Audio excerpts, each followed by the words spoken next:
What is up, guys? It is Tool Guy Y here, and today I'll be showing you how to change a key fob battery on a newer Toyota keyless key fob.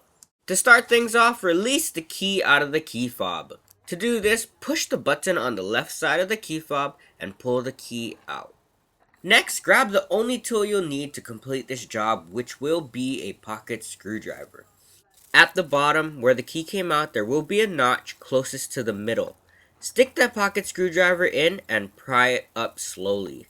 Carefully separate and open up the key fob, revealing the battery.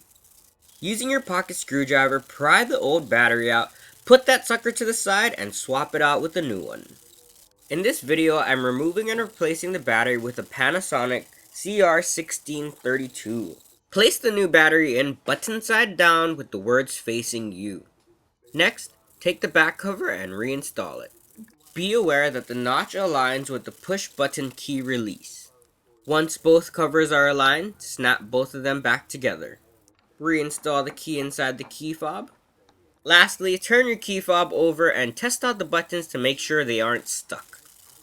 Congratulations, guys, you now know how to change out a key fob battery on most newer Toyota keyless key fobs. If you guys found this video informative, please smash that like button and subscribe to my channel for more how-to and tool review videos.